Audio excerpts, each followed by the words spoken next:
Hello, how are you? I'm Professor Daniel Pitelli. I'm Brazilian professor, PhD in finance, and coordinator of the programs offered by our partner universities around the world and International Business School Americas. First of all, thank you for connecting to our channel. The purpose of this webinar is to discuss how companies can prepare themselves to face periods of economic turbulence. As you all know, the economies in most emerging countries were not performing well in the last few years. Now that world's economy seems to be recovering, it's a good moment to thinking about how a company can grow, how a company can succeed in times of economic change and turbulent times. Our agenda includes talking about the current global economic scenario, trying to understand together what's happening with the global economy and especially the impacts it has in emerging countries. Then I'll talk about strategic planning in context of economic changes using not only theory but also practical examples, which are the adaptations in the strategy that a company shall use to be able to grow during a crisis. More than this, overcome the crisis. I expect it will take around 15 minutes and then go for a Q&A session, a questions and answers session, with the help of my colleague Camila Depolito, who is here beside me. Thank you, Camila, to be here. The subjects we'll be discussing today are also related to our international short-term programs that we run every January and July. Short-term programs that I will present you later, okay? Several colleagues have already sent their questions, but if you want to enter your questions as well, just log in on YouTube by clicking on the chat tab. So keep your eyes on our chat and send us your question, right? And please do not forget, if you want a certificate, be sure you fill out the form we're going to post on the chat in order to confirm your presence here. Okay? So, let's start it. Let me tell you a very important thing. Fear is not a good advisor. Those who, in periods of crisis, are driven by fear will only make the situation of company where they work worse and will only make their career situation worse. On the opposite, we need to pull our strengths and fight. We need to seek for new ideas, reach for new ways, and just as you are doing now. It's important to bear in mind that a lot of companies have proven it's possible to grow, to prosper during a crisis, a time of crisis. A lot of professionals have stand out for their new ideas, for launching new actions, and their careers are prospering. What I want is to help you to be one of these professionals. Uh, my intention is that your company, based on some of the suggestions we'll present now during this webinar, be able to grow. Grow is a word you'll hear a lot in this presentation. Please have a look at the information I'm showing you on the screen. These are the most recent forecasts from the IMF about world economic growth this and the coming years. See that the advanced economies in the world, led by the United States and Germany, will grow little, but will grow this year. They will grow even a little more than they have the last 2 years, at a rate of over 2% a year. Well, and emerging countries, well, in general, will have their issues, but will grow too. And it's important you understand why. When there was a crisis in 2008 and 2009, a crisis that affected the financial system of the rich countries. There was a capital migration from developed countries to the poorest ones. Since 2014, since moment, developed economies from Europe and US started growing again. These capitals that flew to emerging markets started their way back to rich countries. Due to this, the dollar, the US dollar, has recovered its value against all world's currencies.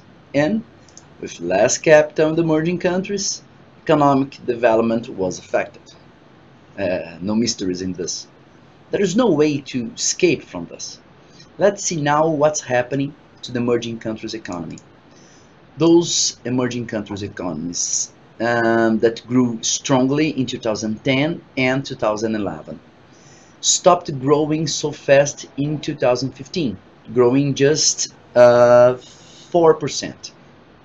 And we can see that IMF's expectations for this year of last year of 2018 is slightly recovered at a rate of 4.9% and 5.1% projected for 2019. Of course, and unfortunately, we can see that Brazilian economy is pushing down this average, together with the Russian economy, which is also suffering. We know that political decisions have influence over economic performance. And in each of these countries, there were mistakes that took their economy to slightly better or slightly worse in the current global scenario. That reminds me the famous opening lines of Tolstoy in the book Anna Karenina. In this wonderful book, the author says that happy families are all alike, while every unhappy family is unhappy in its own way. In the economy, it's more or less the same. When things go well, all governments are geniuses, markets are well organized, families are buying and saving in the right proportion. But when when the economy shrinks, the analysts will look closer, open their eyes, and realize what each country is doing different. Nonsense action, and the crisis will be more or less intense in each region for a different reason. In Brazil, for example, it was a major political instability. In Russia, similar issues took place, increased by a deep dependence of the country on petroleum exportation. Similar to what happens in Venezuela.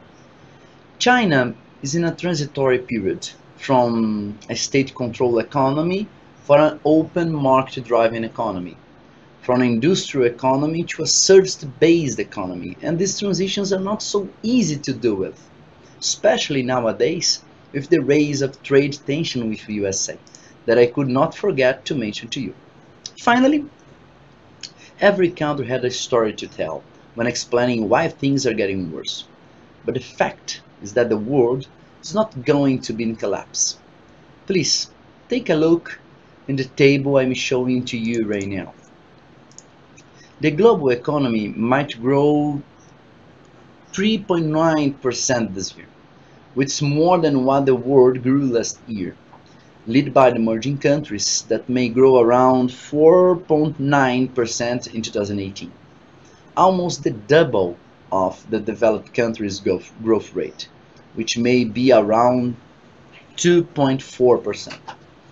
So, dear friends, if someone was waiting for the end of the world, if someone was betting on a total collapse, it would be necessary to wait a little bit longer, because the world economy is going well, besides the problems in some economic aspects. And a suggestion to every manager like you is simple: work hard, dry the tears, and come back to work. Now, I'm going to talk to you about what companies from all over the world, with highlight to companies from emerging countries, are doing in the face of this adverse scenario. And I'm going to start talking about the perspectives of internationalization of your business. The dollar is stronger in comparison with other currencies. You already know this. The emerging countries' economy is getting better. Also, the developed countries' economies are recovering. That you already know too. Well, here's a question to you. What are you waiting for to make concrete export plans? It could be for the agribusiness and the industry for tangible goods and also industrial products and services.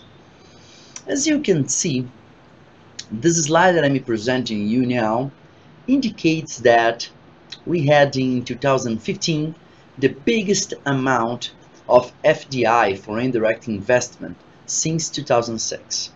The cross-border flow of capitals rose by 44% in 2015. Last year, it reached $1.4 trillion in US dollars. And there are also great news for exporters worldwide.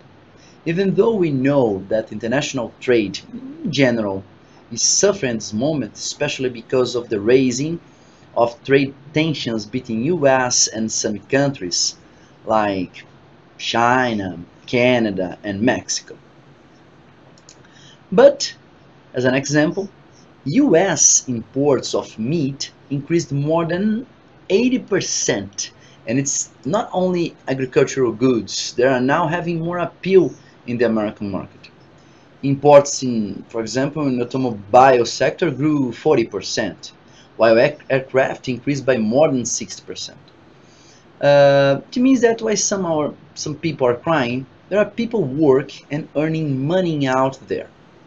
I know that not all business segments can go international, and well, truth be told, I must call your attention that companies cannot be waiting for currency fluctuations to decide if they're going to be internationalized or not.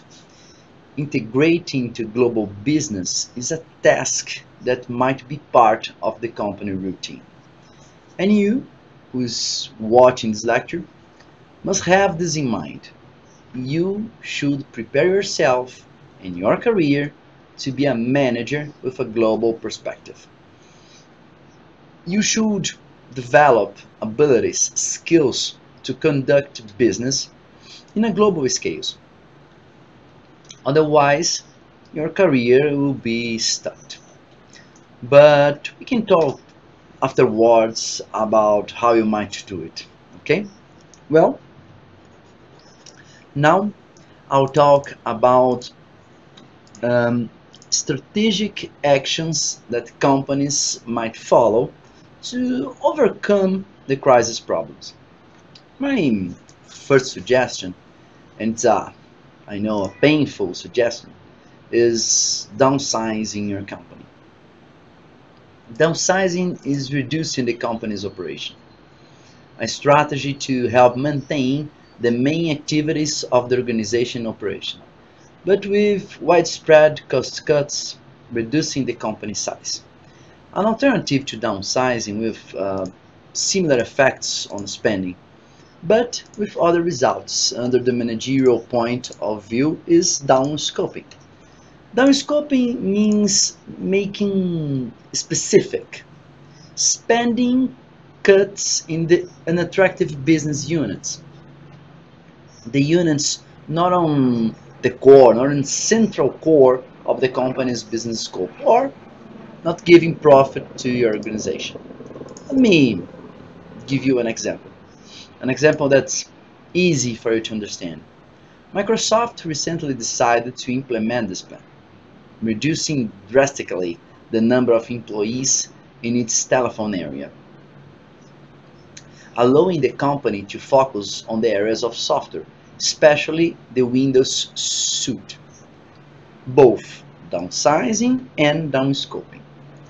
Promote cuts in the company's expenses, but they strongly affect revenue and led to the difficult reality of cutting jobs. Precisely when the economy is in a bad shape, one of the worst decisions a manager must take in his or her life. But some options that you should consider before taking more drastic measures are the strategic alliances. These alliances reduce costs, promoting cost sharing between rival companies or complementary companies. I'll give you some examples to make it easier for me to explain here. These are three main types of strategic alliances. The first type of alliance is called synergistic. It's called synergistic because it aims to explore synergies between competitors, seeking scope economies, an option to the loss of scale economies provoked by the crisis.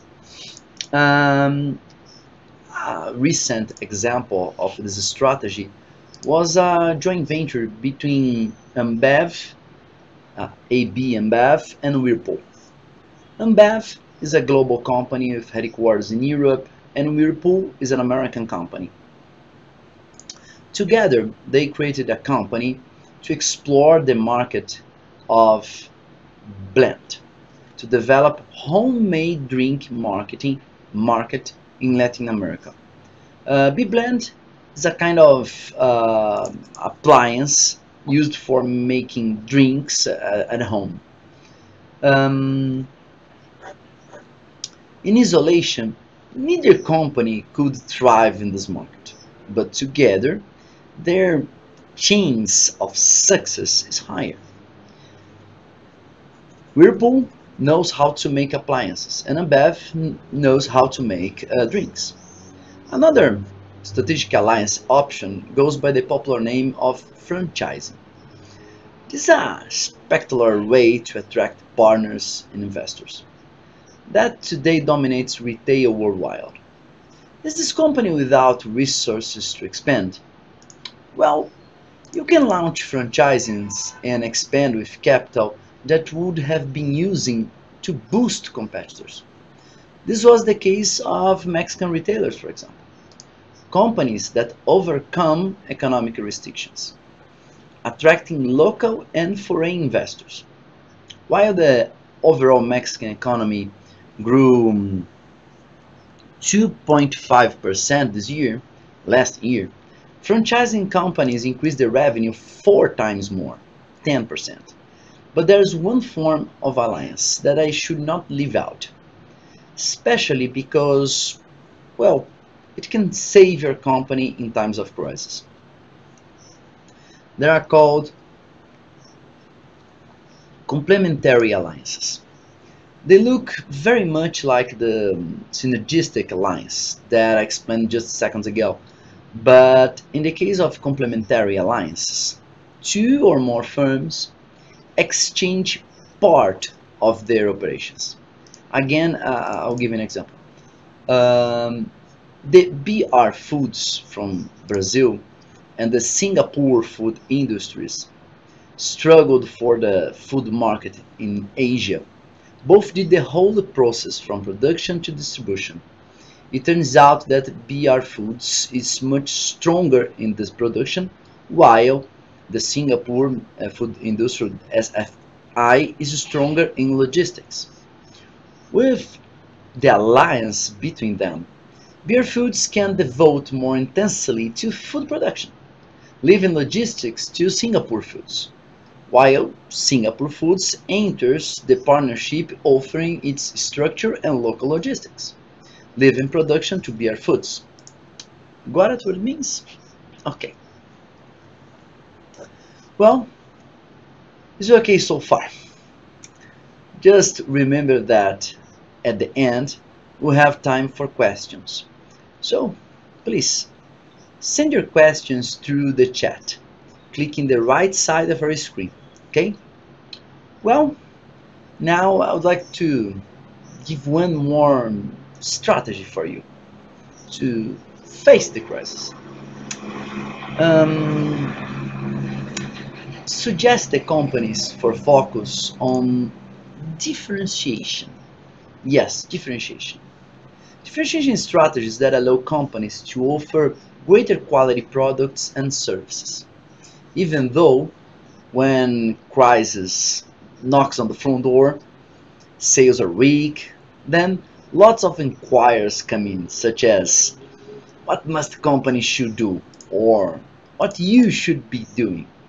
My first suggestion is still to improve the quality, considering to look to offer the increasement of quality. The increased quality strategy means the organization finds new methods, ways to better understand what their customers expect, and to enhance their products.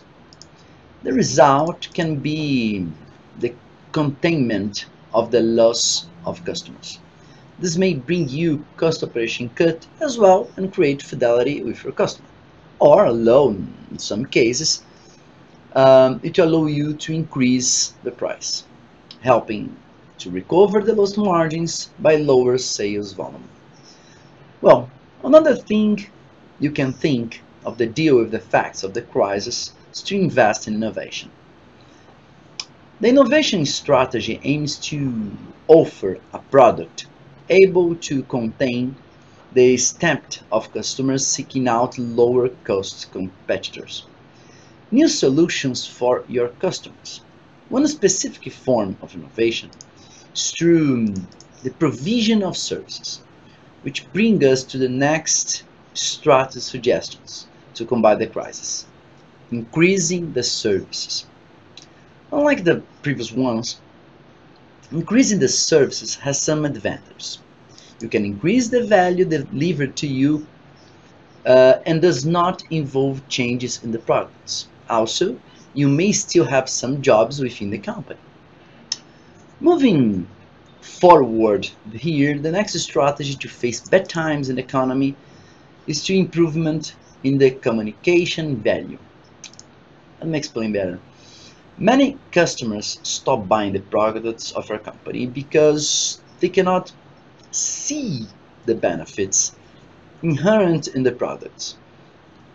And in times of crisis, this factor tends to magnify. Thus, you need to better communicate what does your product deliver to your customer. And finally, the last strategy on which I would like to address with you is the sub-segmentation strategy or niche strategy. To move faster, I'll give you an example. Myanmar is a traditional food exporter to Europe and other countries. They may be doing great. However, crises affect everyone.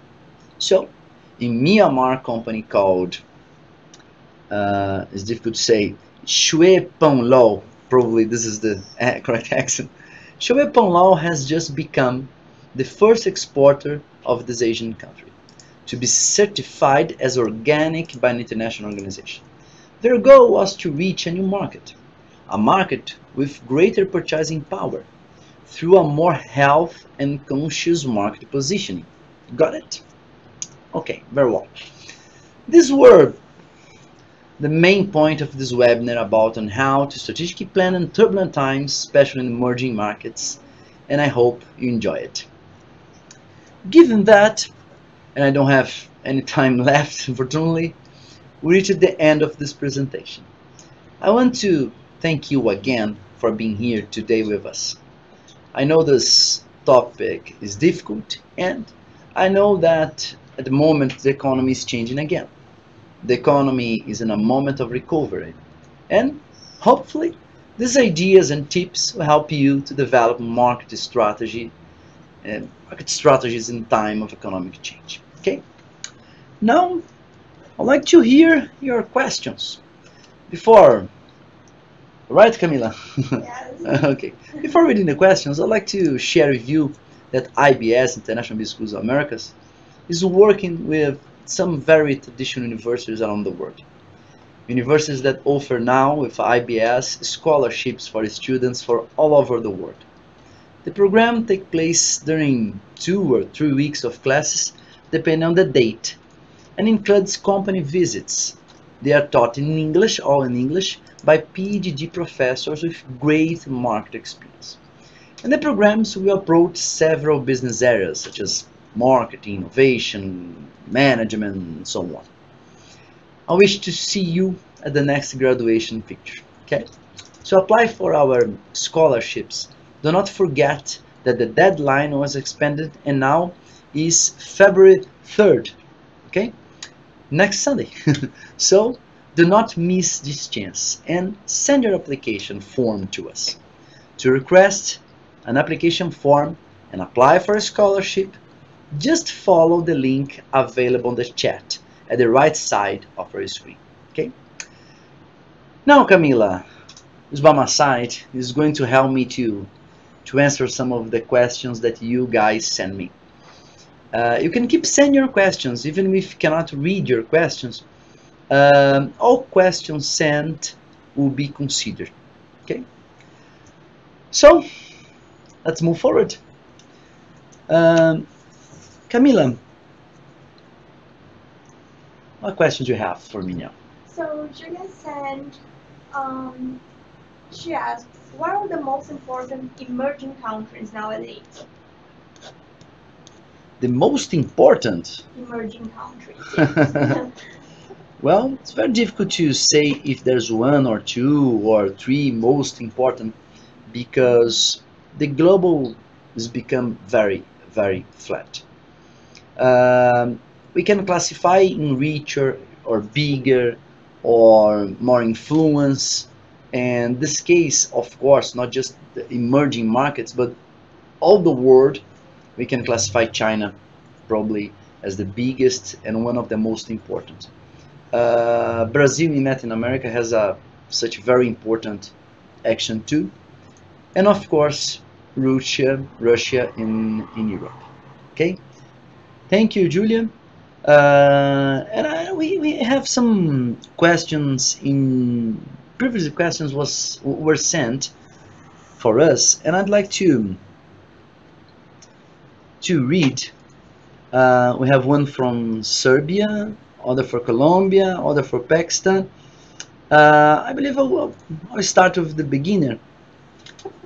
Sorry if I read your name wrong because you're from Serbia and I believe it's Andelia, your name.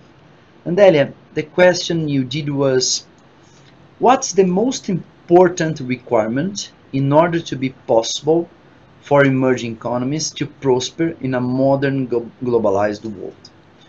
Well, Andelia, I believe I told you a lot of ideas and strategies to prosper in a modern globalized world. However, if we could pick just one, I would like to say it's innovation. Innovation will keep the emerging countries running well, trying to escape from commodities that is leading the great part of emerging markets like Brazil, India, Russia, Russia with oil, Brazil with agribusiness. Um, Even though we can be innovative in agricultural economy, of course, to innovate in other areas, we increase and diversify the markets, the emerging markets could explore all around the world. Thank you for your question, Daniel. Camila, I have one from you. Yeah, we have another question from Abdulaziz, and he is from Egypt, and he asked. Abdullah from Egypt. Yeah. Okay, thank you for the question, Abdullah. And he asked, what about the Egyptian economy, if we can apply our lecture today to them? Oh, Abdullah, very, very good question. First of all, I had the pleasure to know a lot of Egypts in our programs because fortunately We had a lot of Egyptian students, mainly in our Europe programs, probably because it's shorter way to get there. Not only in Egypt, all emerging markets can use those strategies I told you before to be success. To have success, you must implement one good strategy. To choose the better strategy is the point you must be attention. Not all strategies are feasible for all companies or all markets. Of course, each market in each company doing business in this specific market must use the proper strategy to be successful. I show you a lot of examples of products, markets, and companies. As a manager, you must know how to pick the best one. The question is, let your open always your eyes always open to the new strategies and how to conquer new markets. Dula, thank you very much for your question. We have more, Camila? Yeah, we have another one from Mohsin from Pakistan. He asked, Mozin yeah, from Pakistan. Paxton, okay. He asked how to develop business strategies to compete in that market, in emerging markets. In emerging markets, Yeah. okay. Well, Mozin, right? Yes. Okay, Mozin, thank you very much for your question. I believe I told you in this webinar a lot of ideas on how to develop business strategies to compete that market. But let me go further and try to, well, give other idea or other examples. I believe it's better than just um come afterwards what I said. Um, there's a book I'm trying to remember the name. I believe is the same author of Lean Startup. I forgot the name of this book. I believe it's Thinking as a Startup. I think it's that. After that, we can, Camila, after that, I believe it's Thinking Startup. After that, you could find and publish in the chat. Um, one of the main ideas, I believe in chapter 3, was conquer the market. The only idea you must be in your mind is how to conquer the market, not to be part of it. How to conquer a market has some steps. And I believe the first one is to have a great product, to add value to the customers. The customers is your bosses. The customer is your first boss and will be the last boss of your company. So the value proposition of your business must be put in a post-it, fix it in your screen, in your notebook or computer, and never forget it, because the value proposition will help you and to conquer the market and decide if you will conquer the market or not. Okay, Mozin, thank you very much, and read this book. It's a good book. Okay, I believe we don't have more time. Or we have one. Okay, I'll read one question more and we end this webinar. I believe we crossed the line of time a lot of times. Please. So, Maria from Colombia, she asked, will the governments come back to use protectionism techniques in order to safeguard their national industries in time of crisis? Hmm. Well, Maria, it's very difficult to answer this because, well, one thing is to get more votes, to say for everybody, I will protect my border, I will protect my country, blah blah blah blah. To gain votes, it's good. For the economy, it's terrible. It's a nightmare. Uh, I believe I don't need to share with you how important is to focus on the core of the company, or better than this, to focus on what you do the better. If each country focus in do what it doesn't better, probably you conquer more markets than close the borders and try to do things that you don't know how to do. For example, um, I don't have any idea how to scissor this wallet. I have no idea how to do it. So I prefer to buy it scissored. Instead of this, I prefer to give you a webinar because I studied for it.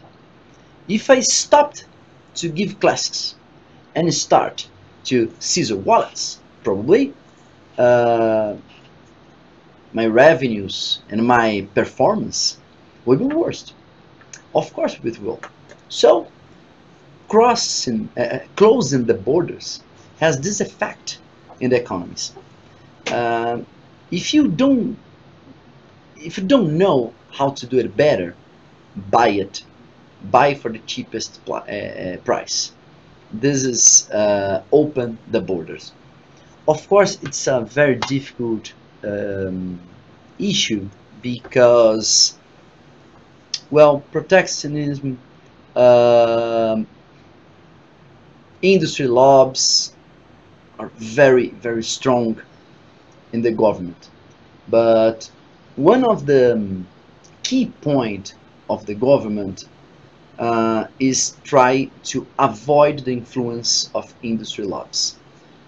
Is protect the country, protect its strengths, but keep the borders open to the new markets. Maria, thank you very much for your question from Colombia. We had a lot of students from Colombia, Yes. and thank you very much, Colombia, for share your ideas and opinions with us. Thank you. So I believe we must close. We must end this presentation. So thank you very much, staff and my team. Thank you very much for you students to watch this webinar. Hopefully enjoy the ideas and spread out these ideas. Thank you very much and see you in one of our international programs. Bye bye.